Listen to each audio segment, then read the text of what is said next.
This video is brought to you by John Robson Guitar Tuition. If you enjoy the content, please consider supporting the channel by enrolling on a course, purchasing some guitar lessons or a t-shirt, or you can join my Patreon. Now, on with the show. Hello chaps, welcome once again to John Robson Guitar Tuition. As always, I do hope you're well. So yes, a pretty bold claim in the title of this video, the why I'm no longer teaching the CAGED system as a way of mapping out pentatonic patterns along the neck. It's a system that I thought I'd been using for, quite some time now. Then, a little while ago, a few days, week or so back, I had a bit of a moment of clarity when I realised that actually that's not how I'm thinking when I'm kind of populating the neck in my mind with pentatonic patterns. Here's an explanation of basically how I do actually think in terms of pentatonic patterns along the neck. The pentatonic wheel.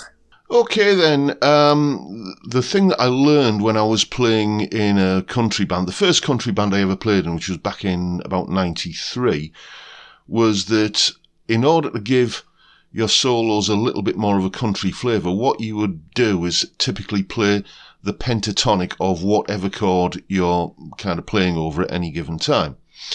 So for instance, if we had this chord sequence here, you can see you've got a C major chord going to a G major to an E minor, then an A minor, then another C chord again, this time with a G note in the bass, and then to an F chord.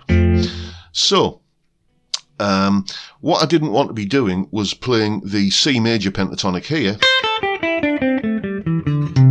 then the G major pentatonic here, then back to the A minor, which is the same thing as the C major pentatonic here, and then the F major pentatonic up here. There's too much jumping around. So what I needed to do was figure some way of being able to get all of those pentatonic scales on the same part of the neck. And it was around about this time I was starting to learn of the CAGED system. I've done videos on this in the past, but basically this is what it looks like. You can see each of the 5 pentatonic boxes there has a chord shape lurking within it. A C, an A, a G, an E and a D, hence the CAGED system. And the way you use this is to basically think, okay, what chord am I playing over? Then which of those 5 chord shapes, C, A, G, E or D, would I play on this part of the neck, wherever you happen to be, in order to get that chord? And then which pentatonic pattern surrounds that chord shape? And if that sounds like a bit of a convoluted, cumbersome way of doing it, then I guess it kind of is. But that's how I've always thought that I've been organising this kind of knowledge on the neck for many years. And then about a week ago, as I'm having a conversation with a student, I realised, yeah, this isn't quite how I'm thinking of it. What I'm doing is slightly different. So here's the cycle of fifths or cycle of fourths. I've shown it going clockwise here in fourths. If you're not sure what the cycle of fifths or fourths is, then I did an entire video on it a little while ago, so I'll link to that in the description. But briefly what it is, it's a way of grouping together chords and keys and scales, including pentatonic scales, that are closely related. The closer any two, let's say in this case pentatonic scales, are in that little wheel, the more closely that they are related. Okay, so you can see C is very closely related to F and G, A is very closely related to D and E, and so on. Okay, and you find that many chord sequences tend to be built up from chords which are, close together in this particular cycle here. So, if they are closely related, then, I can find the pentatonic scales, hopefully on the same part of the neck. And that's where this comes in, this pentatonic wheel, as I call it. Okay, so I'm going to start at the top of that wheel there with pattern 1, and I'm going to play it at the 5th fret, and that gives me C major, A minor pentatonic. Then if I go clockwise around the big circle, the one with the pentatonic patterns on it, I go to pattern 4. And if I play that on the same fret as I played the previous one, I've now got the F major D minor pentatonic. Now, the only little kind of thing that might trip you up here is when you go from pattern 4 to the next one round the circle there, you've got to move up a fret. So I'm not starting at the 5th fret anymore, I'm starting at the 6th fret. Okay, so I'm now going to play pattern 2. And that's giving me the B flat major G minor pentatonic. Okay, I'm now at the 6th fret, and the next one that's round that wheel is pattern 5. And that's giving me the C minor E flat major pentatonic. The next one round the wheel is pattern 3. And that is giving me the F minor A flat major pentatonic. The next one round the wheel is pattern 1. Again, we're back at the top. And if I play pattern 1 starting now at the 6th fret, I've got B flat minor D flat major pentatonic. Then going round the wheel again, pattern 4 is the next one. That's giving me the E flat minor G flat major pentatonic. And then after pattern 4 we always step up a fret, so I'm going up to the 7th fret now and playing pattern 2. And that's giving me the B major G sharp minor pentatonic. After pattern 2 we do pattern 5. And that's giving me the E major C sharp minor pentatonic. After pattern 5 we do pattern 3. And that's giving me the A major F sharp minor pentatonic. What happens after pattern 3? We're back at the top of the wheel again for pattern 1. And that's giving me the D major B minor pentatonic. After pattern 1 we go to pattern 4. And that's giving me the G major E minor pentatonic. Then after pattern 4 we step up 1 fret again and play pattern 2.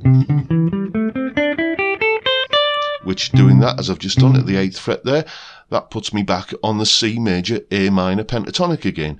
So you can see that I've been able to play all 12 pentatonic scales in every key without having to move beyond, you know, this little part of the neck from there to there. Okay, that makes everything nice and accessible. So if I was going to play over this chord sequence that we looked at earlier, what I would do is, let's say I was starting in an obvious place, pattern 1 at the 5th fret for the C major pentatonic. Then a couple of bars of that, and then I would go to pattern 3 for the G chord, which would give me G major pentatonic.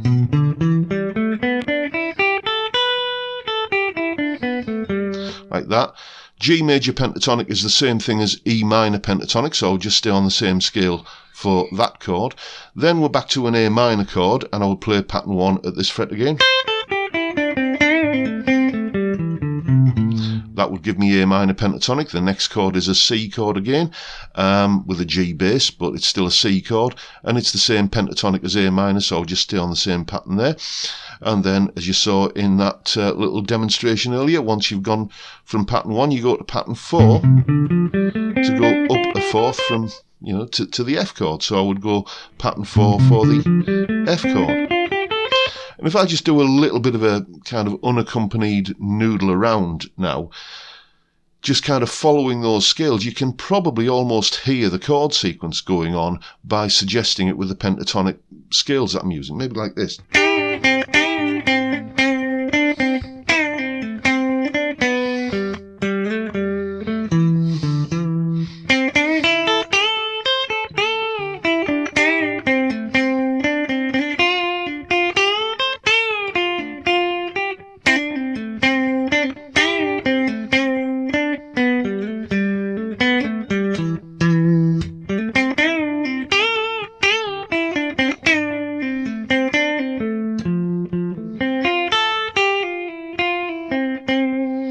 That kind of thing, just moving around those different pentatonics, it becomes very suggestive of the chord sequence. You could play that with just bass and drums behind you, and it wouldn't sound like there was a big hole in the sound because the chords were lacking, because you're essentially suggesting the chord sequence by playing the pentatonic of each chord.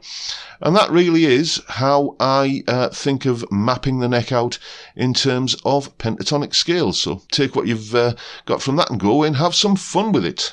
So there you go. That is a good exercise to do. Just pick a fret at random and start at the top of that cycle of fifths, or go in the cycle of fourths, whichever way you prefer.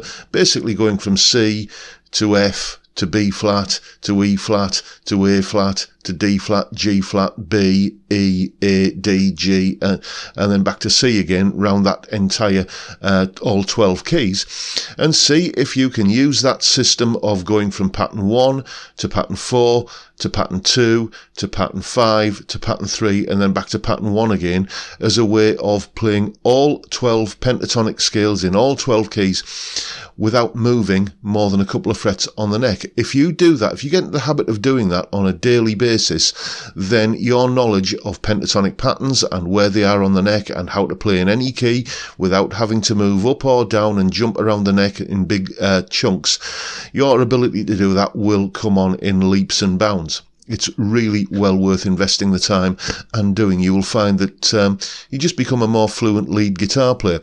And if you want to have a bit of a practice doing that, then, well, if you're one of my Patreon supporters, first of all, thank you.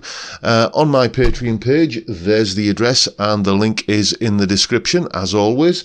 You will find the full version of this video jam track.